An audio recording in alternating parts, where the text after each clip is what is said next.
The Twisted Bow, one of the most powerful weapons in Oldschool Runescape. The weapon deals massive amounts of damage to anything with a decent magic level, which happens to be most of Oldschool Runescape's bosses.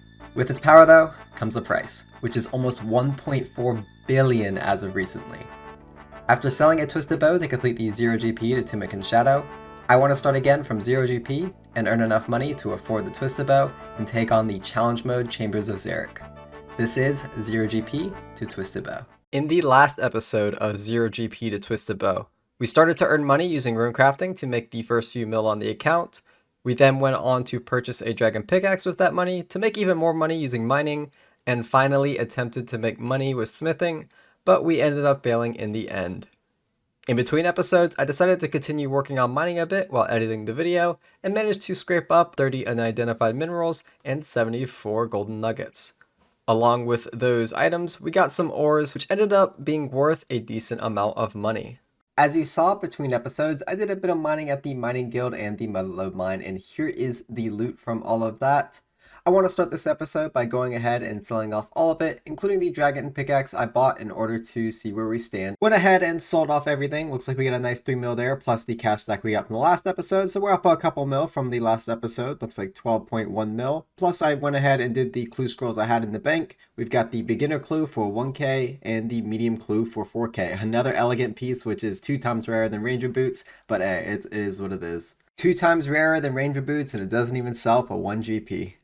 In this episode, I want to focus on money making in the wilderness, a dangerous place where anyone can attack you, but sometimes you have to risk a little money to make a little money. The first place I want to start in the wilderness is the green dragons. Specifically, I want to focus on the clue scrolls they drop. Green dragons do have a hard clue drop rate of 1 in 128, but since they are located in the wilderness, you can also bring an imbued ring of wealth to double the drop rate to a 1 in 64. I do also have the Wilderness Elite Diaries completed, so the dragons will drop noted dragon bones, so the trips will be quite extensive, so let's see how much money we can make. Said I was going to get geared up for green dragons, I just instantly went to the GE and typed in green dragons. It's like when I'm looking up how to cook something, I go to like how to cook a steak OSRS at the end of it. This is not exactly what I'm looking for. So I want to go ahead and purchase some barrel gloves, so I figured I might as well record that. The only thing I need to do now is repair my infernal cape and my fire torso. Let's go ahead and do that here at Purdue. It's going to cost a decent amount of money, but we have over 10 mil now, so we're still doing fine.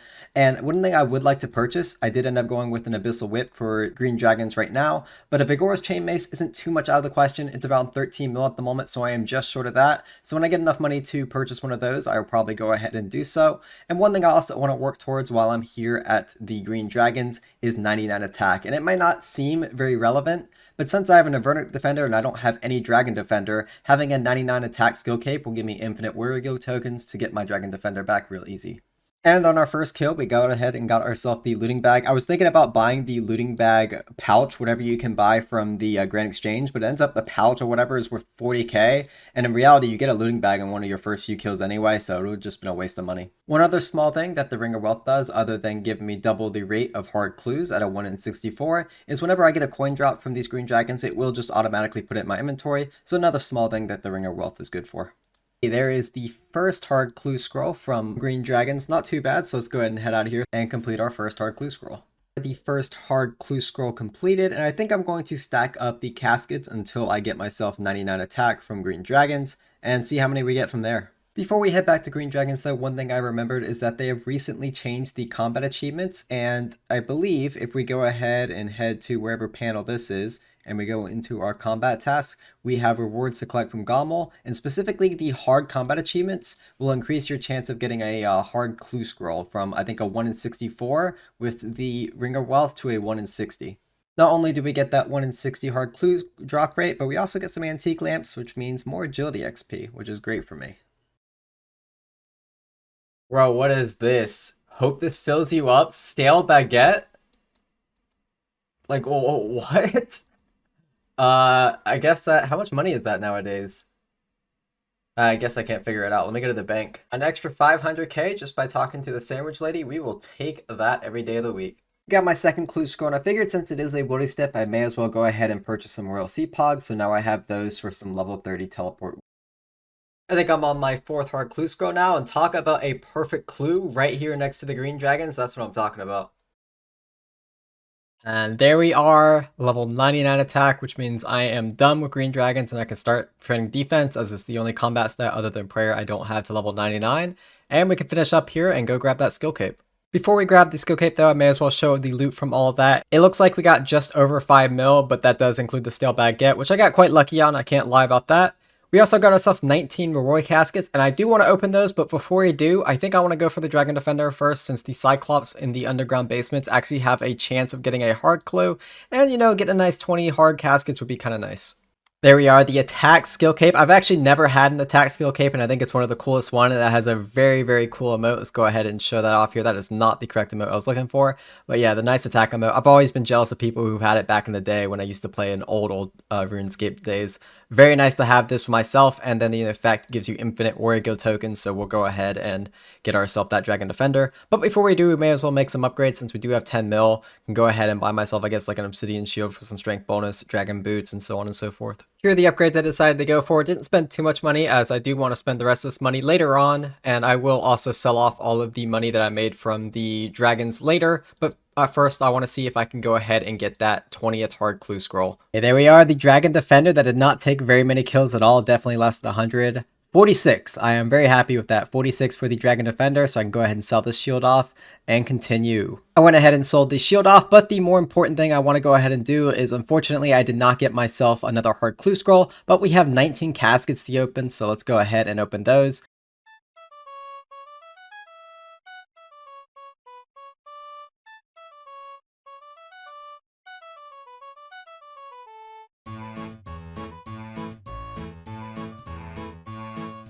Unfortunately, no master caskets from the 20 clue scrolls, but it looks like from those 20 clue scrolls, we made ourselves an extra 2 mil, so I'm glad I did those. Now that all that's out of the way, let's just go ahead and take the cash out of the bank and go ahead and sell off the entire loot tab I have here. And there we are, we've got everything sold, so we'll go ahead and collect all that. 16 mil, how much extra we got on that? 16.6 mil, not bad at all, and I didn't even end up selling a lot of items like my whip or my dragon boots or anything like that. So still, that is a lot of money to play with. And what I really wanted to buy with this money, and I don't know if I have enough money to buy it, if I can actually spell, I think it's Ursine Chain Mace. It is 13 mil, so we do have enough money to afford it, and that is what I want to invest in, because this episode is going to be focused around the wilderness. So let's go ahead and buy one of the most powerful wilderness weapons, the Ursine Chain Mace. Got insta-bought, and we have 3 mil to play with, and what I'm going to buy with that money is another item that you can get from the Rev Caves, or at least half of it, the Amulet of Avarice. So that kind of tells you where I'm going with this. We are going to head to the Rev Caves, and it's going to be very risky because I'm going to be risking my Amulet of Avarice, but with great risk comes great reward, so let's go ahead and get geared up for the next activity we do in the wilderness, which is going to be Revenants. This is the setup I'm going to go with Revs with. I think I want to try Revenant Orcs to start out with. They're around the level 30 wilderness, so if I do start getting attacked, I should be able to teleport out easily, but we'll see how that goes.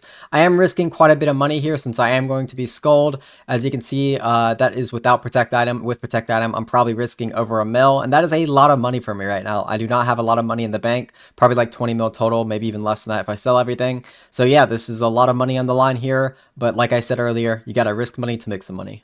I actually just got into the cave, and as soon as I get here, I notice there's an actual Revenant Maledictus. I think this is a boss that has like a guaranteed drop, so yeah, we are definitely gonna kill this thing, and I'll try to kill any Maledictus I see as long as they're not too far into the wilderness. And I've actually never killed this thing, so I have no idea how I was gonna go. I don't know if this guy's gonna try to PK me. Yeah, I have no idea what's gonna happen. This guy apparently recognizes me. Pog.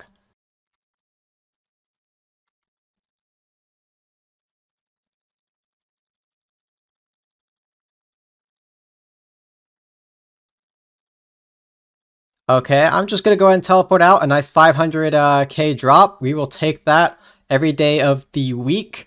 And yeah, that was the first Maledictus kill, and I think this like skull makes me do more damage or something like that. I'm still very new to Revs, as you can see, there's Revenant after there. Now that I've gotten that Maledictus kill out of the way, I do think I just want to camp here at the Revenant Orcs, as I think they have a decent drop rate for the stuff, and maybe using like a magic short axe is better. I don't really know what the best thing to use here is, but yeah, the Revenant Orcs, probably the decent place to stay, and I do want to stay until I get a unique that is not from Maledictus, because that was kind of a freebie. Alright, I had enough of this guy. This guy's taking all my kills. I am actually going to attack back with my chain mace.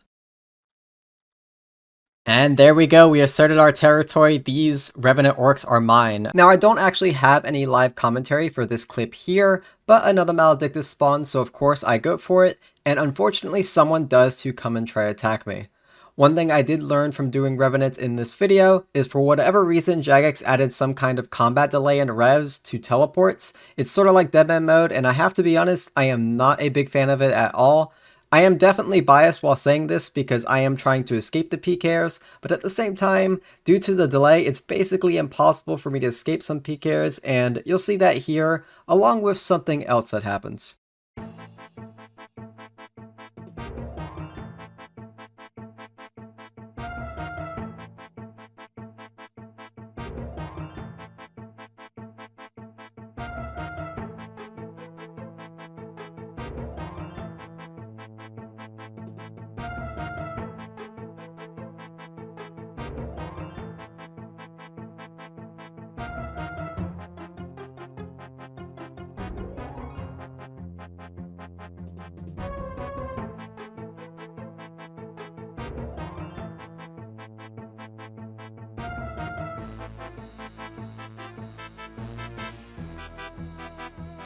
After dying and losing 1.2 mil, it definitely sucked. My first thought was that maybe, just maybe, the ancient totem would still be there since I did die shortly after getting it, but I did immediately run back to the Rev Caves and I did not find it, so unfortunately that is a 1.2 mil loss. I had to go ahead and sell the totem, but I had enough money to re-afford the Avarice plus the Ether I need for the Earth Sign Chainmace again. We're not going to give up after one death. That was very unfortunate, don't get me wrong, but we're going to continue. I did get attacked again after returning shortly after, but luckily this time I was able to escape. We managed to escape from that orc trip about 30 minutes and we made 900k, nothing too great. We didn't get any uniques, but we can probably do a little better, but that definitely helps with the 1.2 mil loss we had. One thing I did notice from those two PKers, the one that did kill me and then the one that got very close, was they were pretty much catching every freeze, so I think switching from Proselyte to Black Dragonhide was probably going to be a good decision, so yeah, let's go ahead and do that. Another successful trip at the Orcs, and this time we are hauling home about 1.1 million loot, so yeah, we are in the profit zone now. After returning to the Rev Caves, I did find myself a Maledictus, but unfortunately, yet again, after attacking the Maledictus, another PKer came. It definitely felt like pretty much every time I was on a Maledictus, a PKer came out of nowhere, which is very unfortunate, but it is what it is, and again, I ended up dying for the second time. Now, unfortunately, I will have to sell off some of my loot to get back the Amulet of Avarice, but I am not giving up on Revenants yet. I still believe there's a chance we can get something great. And there is something great, a nice 4 mil from the Revenant Orcs. Now 4 mil isn't a crazy amount of money, but I am very happy with that. Makes up for all the deaths plus some profit.